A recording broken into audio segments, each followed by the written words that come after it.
dan juga krisis ekonomi yang sama. Cuma Indonesia bagi saya, mereka telah melalui fasa-fasa perik tersebut berbanding kita. Dan oleh itulah mereka berjaya menghasilkan pimpinan seperti Jokowi. Dan kita lihat betapa banyaknya pelapis-pelapis mereka yang boleh mewarisi kepimpinan Pak Jokowi. Tapi semua ini tidak bermakna Malaysia tidak ada. Malaysia pun ada. Welcome back. Hari ini kita buat reaction video seperti biasa ya. Mudah-mudahan kamu dalam keadaan baik. Dan ya, terima kasih banyak-banyak yang menonton last video kami.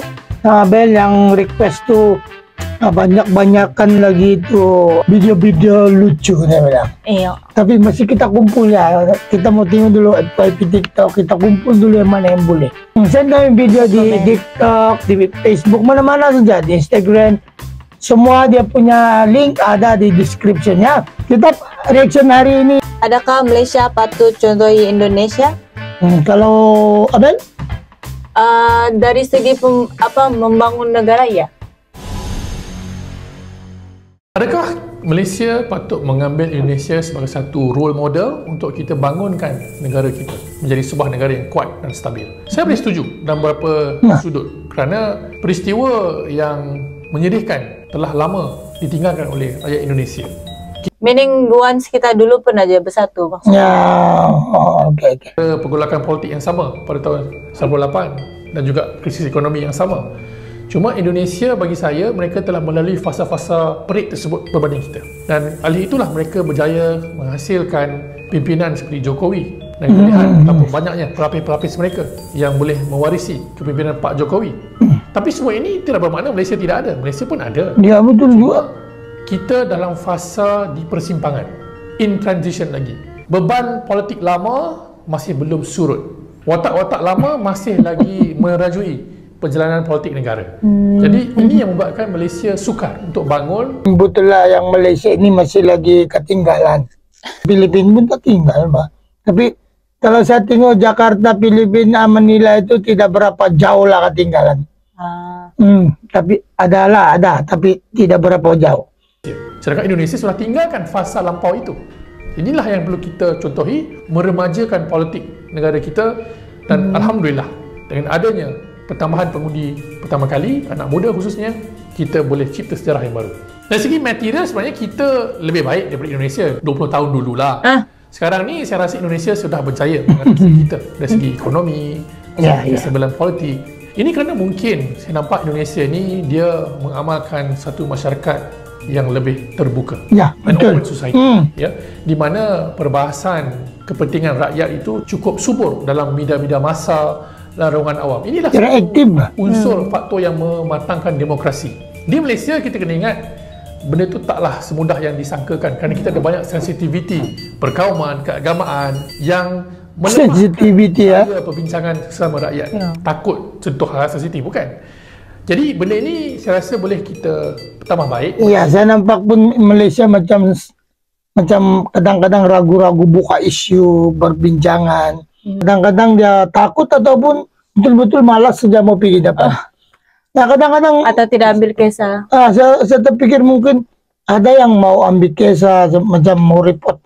Ini jembatan putus. Contoh lah itu, bukan perkara kecilnya. Ini jembatan putus. Ini jalan raya berlubang. Mungkin ada juga yang aktif mau mereport ya supaya tahu apa kecil ke besar masalah itu politik tahu. Tapi mungkin tidak karena peduli. Jadi orang jadi malas sudah mau pergi. Mungkin begitulah, sebab di Manila pun begitu. Itu yang kita perlu. Kecepatan bertindak.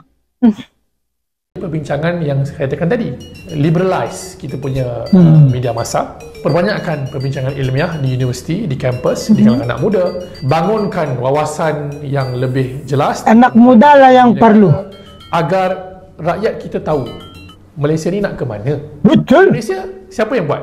Pak Jokowi.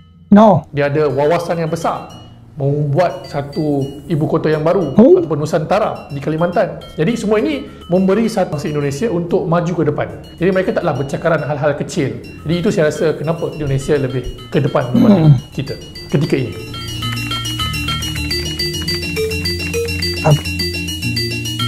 Saya fikir Indonesia menjadi lebih terbuka, lebih berdaya saing kerana falsafah perpaduan mereka itu sendiri. Variety people, conscious individual. Itulah bang, serupa macam saya cakap tadi lah. Lunak untuk meraihkan perbezaan, kerana perbezaan itu sudah pun menjadi semakin kecil akibat proses asimilasi itu. Jadi ini kita perlu capai di Malaysia walaupun dengan cara yang berbeza. Kalaulah kita boleh mengangkat bahasa Melayu sebagai bahasa wacana untuk semua kaum, saya yakin kita pun boleh jadi seperti Indonesia, terbuka, malah dari segi kita punya perbincangan pun rencam. Betul, kita betul. boleh sama-sama bangunkan naratif yang lebih baru untuk semua golongan, bukan hanya T20. Ini kalau kita lihat kat Malaysia, nak cakap hal-hal serius, nak cakap bahasa Inggeris je, betul? Rakyat marhain tak boleh faham. Sedangkan kita nak ada kesinambungan antara yang Betul. di atas dan di bawah. Sebab itulah bahasa kebangsaan itu mampu mengangkat semua pihak. Jadi, Betul. untuk memajukan negara. Yeah. Itu dia seperti dia cakap tadi, kita perlu bersatu. Setiap negara maupun di mana, Filipina, Malaysia kah, kita perlu bersatu. Kepala negeri itu macam bapak negeri itu kan, mesti dia tahu prihatin, dia tahu sayang dia punya rakyat. Dia mesti mau dengar dia punya rakyat macam mana. Bukan masa mengundi sudah dia minta ini minta itu. Ya, betul. Sudah kena undi. Nanti janji-janji kosongnya. Sudah kena undi dia tidak peduli lagi. Tapi masa undi kau boleh jumpa dia di mana-mana saja. Kalau kita perlu susah sudah kita mau minta tolong. Jadi bila pilihan raya itu pada anak-anak muda ini, kamu pikirlah baik-baik. Minta pendapat orang tua. Sebelum kamu undi, 5 tahun itu lama. Iya, betul. Dan bukan sekejap, banyak boleh terjadi. Jadi undi kamu jangan sembarang kasih. Jadi kalau kamu mau mengundi pun, pikirlah baik-baik siapa. Siapa yang memerhatikan rakyat, siapa yang sayang rakyat. Betul. Setiap politiknya ada gaji juga, lumayan juga, Pak. Jadi kita rakyat yang menderita nanti. Oke, dalam penghujung video ini, konklusi kita pada hari ini adalah Kita boleh contohi Indonesia, tapi jangan tiru. ya, betul. Jangan duplicate Indonesia, jangan tiru. Kita contohi dia, ikut dia. Ya, dan Macam- kita membangunkan sendiri. Ya macam, cantik apa dia, semua berpakaian begitu. Tapi jangan tiru begini. Iya. Begitu maksudnya. Itu copyright tuh. Ya, tidak boleh kita tiru dia. Kita contohi dia. Iya. Oke, kepada kamu semua, mudah-mudahan kamu dalam keadaan baik dan sehat selalu. Kita jumpa lagi di our next video reaction. Peace. Bye. Ever since the day that you went away. Hello guys, thank you so much for watching this video. Kalau kamu mau lagi more macam ini, klik di sini. And kalau kamu suka juga di video, please klik like and subscribe.